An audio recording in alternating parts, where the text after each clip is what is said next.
Hello everyone. If you like what I'm doing here, please consider subscribing, liking, and commenting. It would really help the channel out quite a bit. Thank you very much.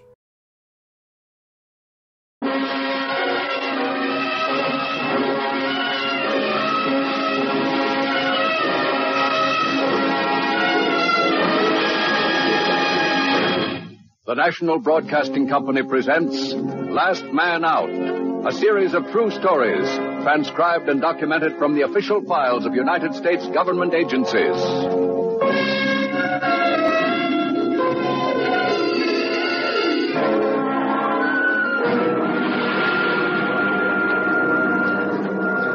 All right, Eric, let me hear you recite the verse you memorized. Shall I stand up, Papa?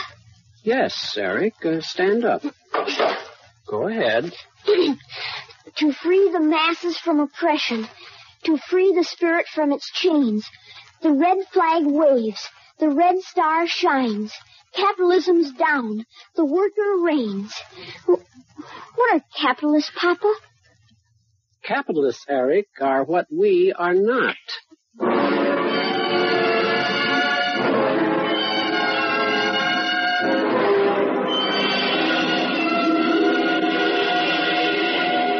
Ladies and gentlemen, here is your narrator for Last Man Out, the well-known writer, Mr. Richard English. Thank you. Tonight, ladies and gentlemen, you're going to hear one of the most important programs in this entire Last Man Out series. There's been a lot of criticism lately directed at government committees which have attempted to expose the communist infiltration of our American schools.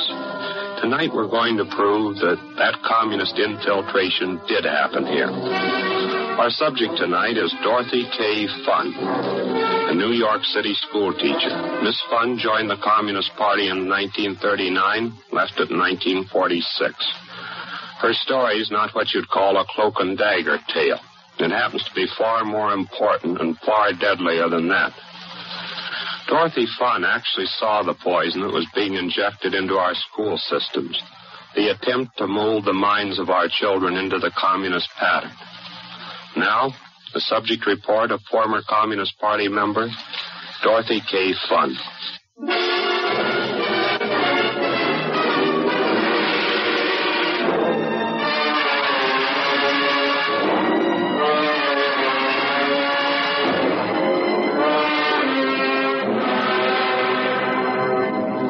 I joined the Communist Party in May of 1939. I was recruited by another teacher with whom I'd become friendly. About a month and a half after the subject was taken into the party, she was sent to a state communist training school for teachers on a farm in upstate New York. It was a 6-week course. Among other things, the subject was taught how to indoctrinate the school children in the ways and thinking of Communist Party principles. She was taught how to slant everyday problems in such a manner that they always favored the thinking of the Soviet Union. While we were at this school, we weren't allowed to receive mail or to send it, and we were to remain on the grounds of the school at all times. One night during our 6 weeks training period, we were allowed to go into town to a movie, but we all went as a group and loaded on a truck. I'll never forget the ride back to the school. It was a bumpy one. Well, Madge, 2 more weeks and we'll be back in the big city. I'm really anxious, Dorothy. I haven't seen my little boy for over a month. He probably won't even recognize me. How old is he, Madge? 6.5 going on 7. Smart one, too. You'd be surprised how progressive he is. And I mean progressive. Well, that's good. Hey, Howard. Your husband in the party? Oh, sure. Very active, too. That's why I know our little boy is going to grow up to be a big man in the party someday. Good. You know, it's the early training that counts, and we're giving him plenty of that. He knows half the nursery rhymes in The Young Pioneer by heart, and he's only 6.5 going on 7. His favorite is the one that goes, eeny, meeny, miny, mo. Workers rob where'er they go. They can stop it if they're not too slow. We young comrades tell them so. Oh, I remember that one. It was one of the very first ones I ever memorized. Well, your young son sounds like he'll make a brilliant student. What's his name? Eric. Eric. That's a good name.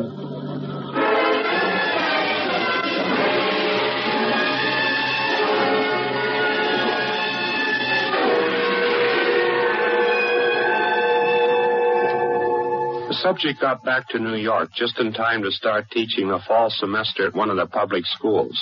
This was in 1939. There were approximately 40,000 teachers in New York City at that time. How many were communists? Oh, about 1,000. What were some of the ways in which a communist teacher was able to influence her students along party line thinking and principles? Well, there were various ways. Where possible, the teacher slanted history lessons. Slanted everyday problems, too. Oh, gee, All right, students. Students, we'll do our oral reports now. Students, we'll do our oral reports now on world events. First one, Jack Glazer. Please stand and make your report, Jack. Now give us the title and then a 1-minute summary. Well, my report is called Germany Marches on Poland.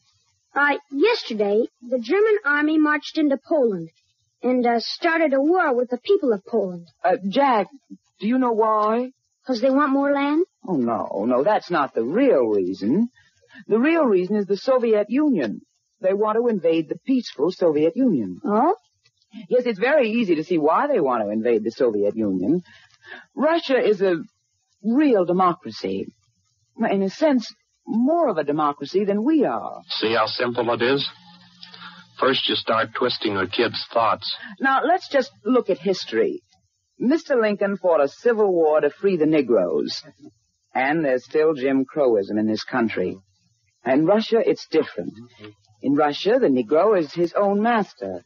But that's what I meant when I said, in a sense, Russia's more of a democratic nation than America is. Well, then we're all really for Russia in this war, because Russia's defending democracy. Is that right, Mrs. Funn? Yes, you might put it that way, but there's more to it than that. What do you mean, Mrs. Funn? Now the Communist Party line really comes out. Well, Germany is a totalitarian state, a dictatorship, a type of tyranny, a nation of persecution and hate and prejudice. While on the other hand, Russia's exactly the opposite. Now, we definitely find some persecution, some hate, and some prejudice in this country. How do we eliminate it? First, by destroying the big enemy. That would be Germany. And then the time will come for us to clean out our own backyard. Do you see what I mean? I sure do, Mrs. Funn. Fine. And Jack, for giving us that splendid oral report, I'm going to give you an A.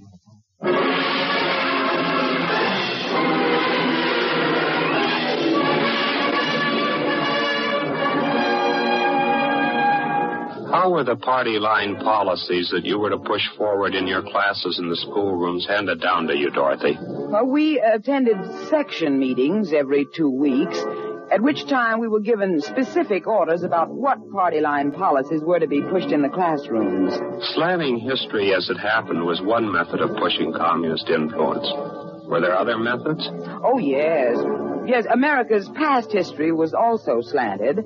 And then another method was the slanting of ordinary discussion groups. Sometimes we'd have the students discuss questions pro and con, and we, the teachers, would act as moderators. All right, students, all right.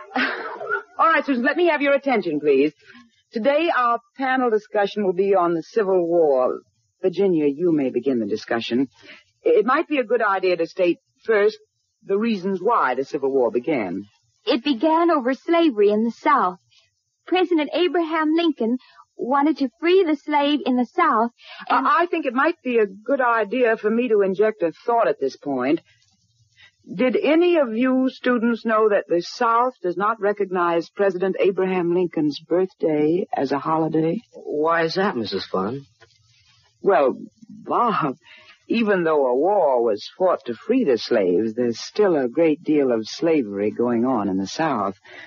For example, the textile workers in the factories. I don't know about them, but my folks said that a lot of the Negroes remained in the South because they were treated very well by their employers. They even said that some of the Negro women practically raised the children of the white folks. That's how much they were respected and loved. Well, your folks are very wrong, Bob. That's what they call propaganda. Oh, well, just a moment, boys and girls. Yes? Are you Mrs. Funn? Yes. My name is Eric Norton, Mrs. Funn. I'm a new boy.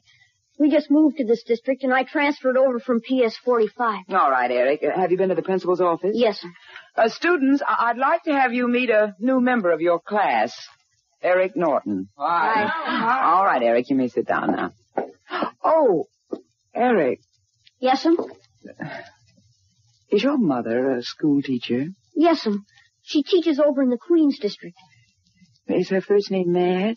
That's right, Mrs. Funn. Madge.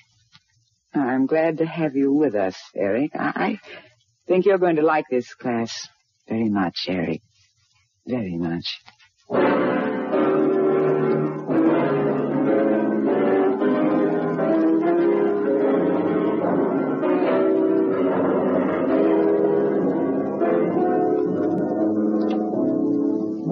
The subject continued teaching and continued attending the party discussion group meetings every 2 weeks.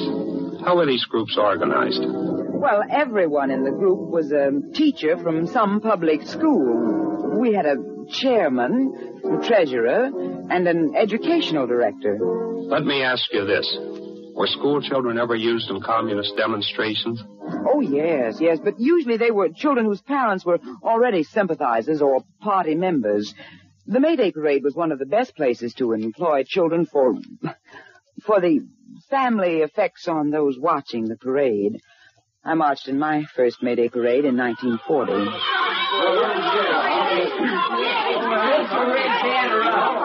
Mrs. Funn. Well, yes, Mr. Aaron. Are all the children here? Well, no, there's one missing, Eric Norton. He should be here any moment. We won't be able to wait much longer. The parade's about to start. Well, he promised me he'd be here. He's very enthusiastic about the whole thing, Mr. Aaron.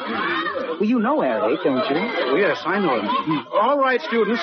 But don't move out of line and hold those banners up straight when you march. Make sure they can be read. And now remember where you're to march, next to the older people. Form a single line on either side and march next to them. Mrs. Funn, we can't wait much longer for that Norton boy. Well, there it goes. All right, students, march out in the street and take your places, single file. There you are, Eric. I was so afraid you were going to miss it. Why, hello, Madge. Hello, Dorothy. It's nice to see you again. It's been a long time. We better hurry. The parade's just about ready to start. We'll talk later, Madge. Do you have your placard, Eric? Right here. All right. Hold it high. And remember, we want everybody to be able to see it and to read it. Up, 2, 3, 4. Up, 2, 3, 4. March in unison. And keep in step. Up. March, royal, sweep, high, brother, square, sharp, hot. March, royal, sweep, high, brother, square, sharp, high.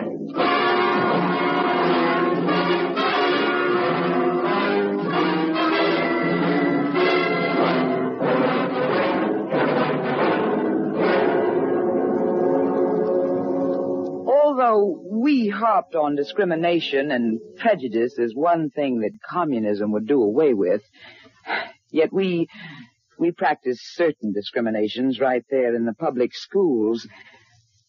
We discriminated against students and also teachers who were not favorable to the movement.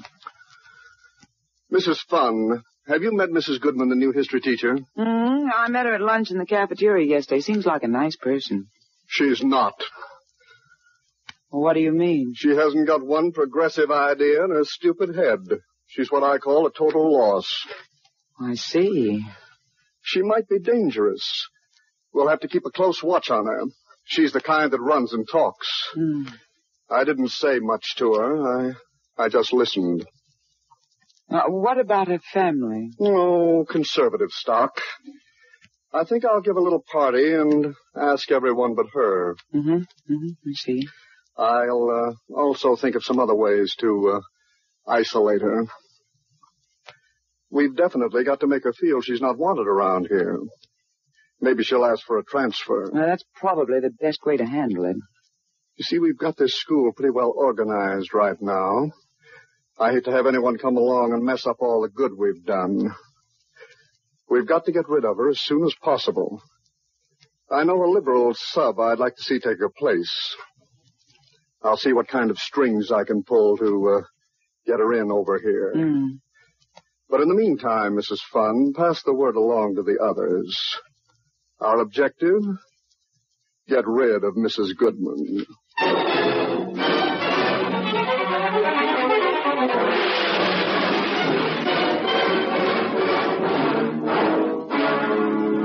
It wasn't long before Mrs. Goodman was out. The subject continued teaching until 1943, when she resigned from the school system, went to work as an administrative secretary for a Minorities Labor Victory Committee, then as a legislative representative for the National Minorities Congress, and later still as a representative for the New York State Political Action Committee in Washington, D.C.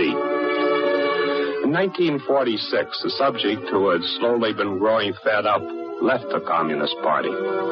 I left Washington and returned to New York and applied for another teaching position with the New York City school systems. The subject was reinstated, resumed her teaching job the early part of 1947. When the House Committee on Un-American Activities began its investigation of communist infiltration into the school systems, the subject testified before them, naming names and giving any and all information she had of the Communist Party and its working in our schools.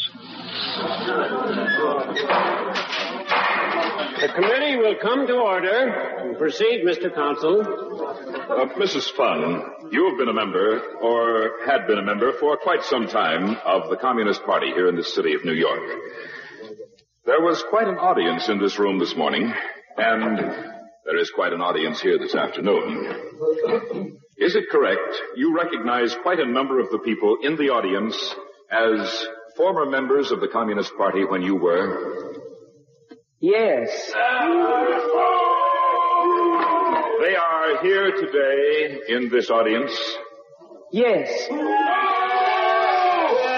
I'm not sure whether you have ever read that provision, have you, under which this committee operates? No, I have not. This law says, may I read? Yes. The Committee on Un-American Activities, as a whole or by subcommittee, is authorized to make investigations of the extent, the character, the objectives of un-American propaganda activities in the United States, and the diffusion within the United States of subversive and un-American propaganda that is instigated from foreign countries or of a domestic origin and attacks the principle of government as guaranteed by our Constitution. Now, did you hear any question or observe any act by this committee which, in your judgment, was a trespass upon your civil rights in any way, or your rights as an American citizen? Well, no, you've shown only one thing, that you're interested in getting at the facts. You're interested in helping to eliminate the causes which have made this subversive activity possible. I don't think in any instant you've infringed upon my rights as a citizen. I've been very happy to come here and give any assistance I've given. Mrs. Funn, speaking for myself, I say you have been a most informative witness. I am sure the information you have given to this committee will be most valuable. You have added a great deal to the information that the committee has already assembled. Unless there is something further, Mr. Chairman. Nothing further. The committee will stand in recess until 10 o'clock tomorrow morning.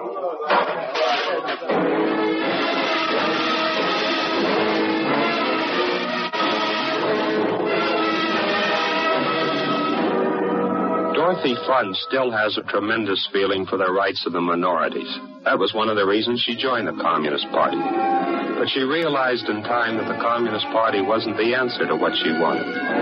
She realized that the party used the problems of the minority to spread its own gospel. And when she found that out, she quit the party. She has resumed her teaching career, however. And it wasn't an easy road back. At times it was lonesome. But she made it. And Dorothy Funn is another good example that an ex-communist can come back.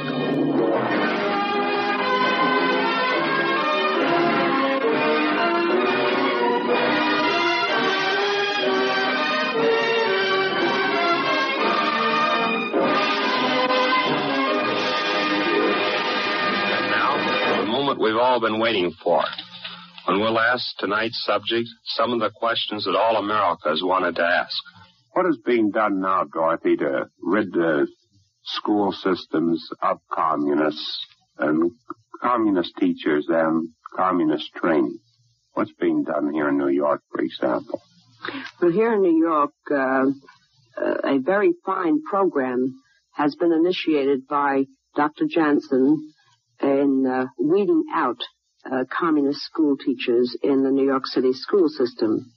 And he has received the help of a council here in New York who carries on these investigations. Would you say that this investigation has been fairly successful? I would say that it has been very successful. Did you ever have any reaction from parents when it was learned you had been a communist school teacher? No direct reaction. I see. No. It wasn't known until 4 years after you broke the party that you had ever been a communist. Is that correct? I would say yes and no. It wasn't openly known, but I think that many people by that time had considered me a member of the Communist Party. Well, how was your life affected when you broke with the party? Was it like being in a vacuum? It was very much so. I was sort of on the moon, alone for a while, since I had severed all connections with my former friends and many of my relatives in going into this Communist Party activity, so that upon my return, and of course, I was no longer welcome with those who still were members of the Communist Party, with whom I also did not wish to associate. I see. All right. Tell me now, what were the Communist Party instructions regarding teachers' relations with members of the PTA? Their instructions were to, for each teacher to make it a must to attend the Parent-Teacher Association meetings and to guide the actions and policies of that organization. Further, wherever possible, they were to become particularly friendly and close to those members of the PTA who looked like good material for outside work on the political scene, I might say. Yes. Looking, of course, toward the last thing of recruiting them into the Communist Party. Well, thank you very much.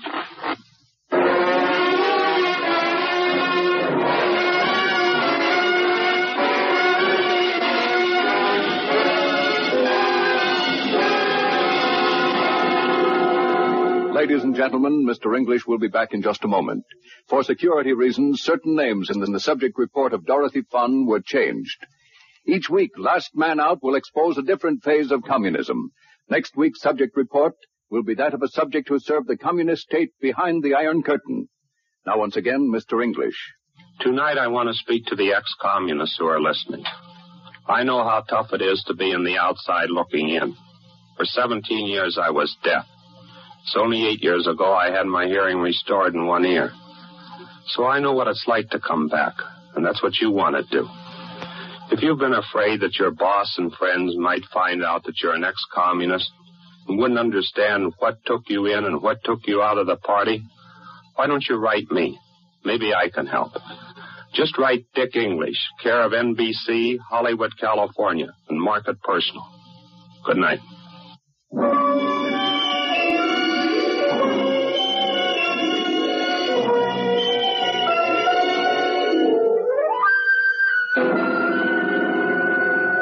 Next week, Richard English will bring to our microphones the true story of another former member of the Communist Party, documented and transcribed from the official files of United States government agencies. Last Man Out is an NBC Radio Network production by Richard English, directed by Andrew C. Love, and written by Richard George Pedicini. Our musical score is composed and conducted by Dmitri Tiomkin, Academy Award winner.